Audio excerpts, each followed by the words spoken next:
Is there any other songs on the John Henry or the sessions for John Henry, stuff that didn't show up on it, that stick out in your mind? What was the first song? Okay, so Subliminal. Subliminal. So I could talk about Subliminal. Yeah. We did a few versions of a few demos of that song. Mm-hmm. And I remember driving to a session one day because we were going to do the demo at Excello in Brooklyn, and hearing Message of Love by the Pretenders. There's clearly two drum tracks, and it's the same, like doom ga ga da doom ga da da. And do you mean in like the right and left? Yeah, no, it's just clear. I don't know if they panned him right and left, but there's clear that there's the drummer recorded himself twice. When love walks in the room, everybody stand up. Oh, it's good, good, good. Like Brigitte Bardot.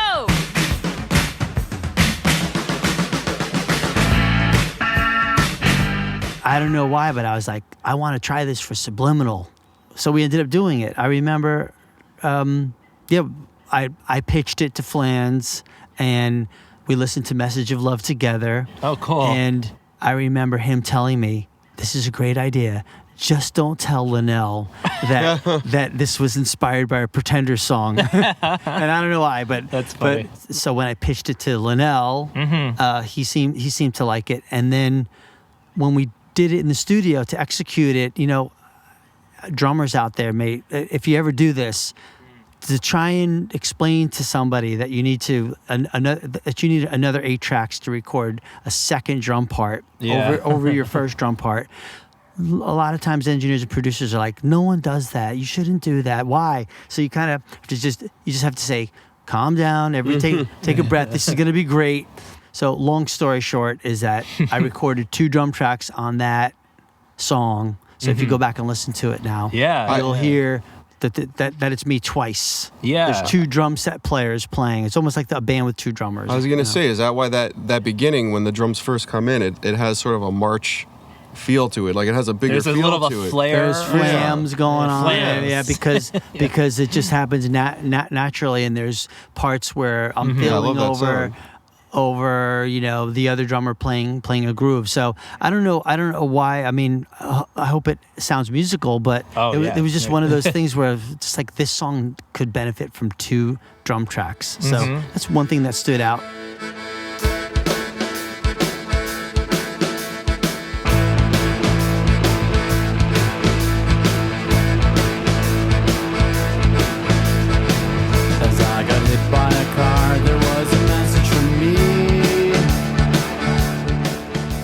And it fits the the thematic quality too, because the idea of like the subliminal is that there's something under the thing. Yeah. Wow. Yeah. This is what we do on the show. See, I never put that together. Yeah. Well, what I like about what we talk about is we're not saying these things are thought out and intentional. We just think it's kind of like just the art gods. Like it just happens. Yes. And it's fascinating. Yeah. Like that's one of my favorite things about film music is just when things just work in a weird way. There's no such thing as coincidence. Yes, totally. That's such an awesome riff, and he's by the way, he's like an awesome accordion player. Yeah, really. Killer accordion player, and totally rocks out on it. Yeah, and then Snail Shell follows that up with, it's just, if it was a drum machine, I don't think it would have the same feel. Yes. And the bass, just too. voice and drums, and with the slap there's bass. a bass solo. Yeah. So they're Tony's really, awesome it's playing. like they're writing for the fact that they have a band, They- which changes your songwriting. They which is what's totally wanted to interesting. showcase the fact that they're working with 2 live musicians, and they weren't running away from it. And not that they would want to run away from it, but I guess, I mean, if you had recorded with electronic components up to that time, I guess, I mean, they were stepping into this other realm, like full on, without any trepidation. And so the drums on Snail Shell, until there's one drum solo part, which are the drums are kind of processed. It's just like the snare has this interesting sound to it, but I can't really figure it out. But really, that's like an acoustic drum set, like with some mics and no triggering, no processing or anything. I remember it's a very high pitched snare drum we picked out. Sir Hand, or is it ma'am? I fell out of my right place again, and you considered me, and now I'm where a snail has to be. And that's kind of it. So it's just me and Linnell playing those moments. Like, Sirhan. When I was younger, I used to practice the kick snare pattern because it's very specific. It's like, yeah. Go, Jordan. Yeah. There's interesting pauses in it. I probably got that directly from a Linnell demo, where that's exactly what he did in it. So it's very specific. Yeah. And so Tony gets featured there. Yeah. He sounds great. Tony's playing with a pick there, which and even Flansburgh gets there's a guitar. He's like scraping the guitar at one part. It's very, it's like celebrating all the members of the band. Yeah, it really together. is. That song, I don't want to speak for anybody else, but I think it was my impression that we all thought that this was going to be like their single. Yeah. I wanted to talk about that. From the John Henry record. Like, this is going to be it. And I guess that they probably thought so as well, because that was the first video, or that was the only video. Yeah. So we can talk about the video too. Yeah. But we felt that was very characteristically Linnell, you know, and that this was going to be a single on the record, and this was going to be a hit. Yeah, it's a fascinating choice because there's other songs on John Henry that are, I don't know, maybe there's more of like a melodic, like classic kind of TMBG melody going on, and Snail Shell is a little more robotic and kind of strange. But there is something. I had a coworker once that was the only song he knew. Really? Wow. Because I would mention them Giants, he'd be like Snail Shell. Right? So it worked on some people. Well, Well, I just think John Henry has so many strong songs. I don't know how you can pick. Really does, yeah.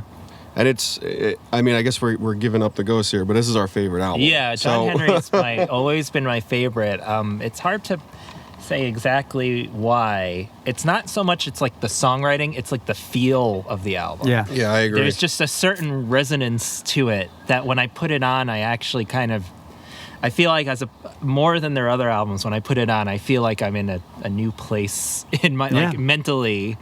Like, because there's a warmth to it. There's a familiarity, a warmth that invites you in. Consistency. I can attribute some of that to we were all together, we were tracking together, we were rehearsing together. Yeah. We were, for a good part, we were there for each other's overdubs. We were working as a unit. It was really the four of us, Paul Fox and our engineer Ed Thacker. So Paul and Ed were partners at that point, and Ed is an awesome engineer. And we had a lot of, it was like very lighthearted. We were like, by that point, we were all friends. Tony and I know that at some point in our conversation, I had listed travels with Tony. Yeah, something I wanted to talk about. But Tony and I were like fast friends. We were so the two Johns, when the two Johns would go off and do their own thing, go do their business, Tony and I were left to our own devices.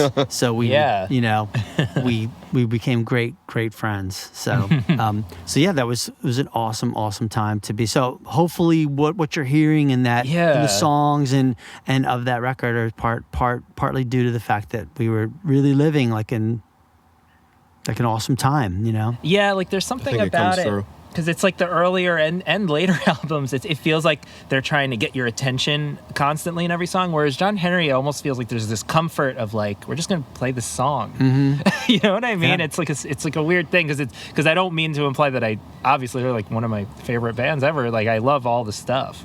But there's something about that album that feels less intrusive into your attention and more about just like chilling out and listening. Like it's the only one I could put on a party. Right. Yeah. Is it, that's the best way. It's an inviting album. Yeah, and it's the one that I if I'm trying to get someone into They Might Be Giants, it's probably the first one I would go to, maybe like Birdhouse or something, because it's a classic. Everybody's heard that song. But where if it's someone who like is more into rock music and bands and stuff. That's the other thing too. It's a rock album. Yeah, and it's exactly. There's just and there's like and also because it's a few years before the digital takeover of everything. Yes, me and our friend Daniel talk about this a lot with John Henry and also their Factory Showroom. There's a warmth to the sounds and there's a meat to the sound that their later albums, as they sound good in other ways, but there's not that feeling to it. Well, they were, in addition to all the other things we talked about, they were both those albums were recorded on 2-inch tape. I mean, they're all Exactly. recorded to analog tape and Yeah. mixed to 1/2 inch. Yeah. And I'm sure there was some automation, but I don't think we used any digital editing was used or anything. Yeah. So there was a warmth all around. Real drums in a live room. I mean, very very little editing as far as like punching takes. I don't think we edited takes together at all. So yeah, I mean, it's good. It's good to hear. Not to 'cause- get technical, do you remember were there a lot of room mics picking up the drums? Like, Yes, I remember. So at Bearsville, there's one in the studio that we were in. We were in like the main studio, you know, and there's like a huge room. yeah. It's a big room.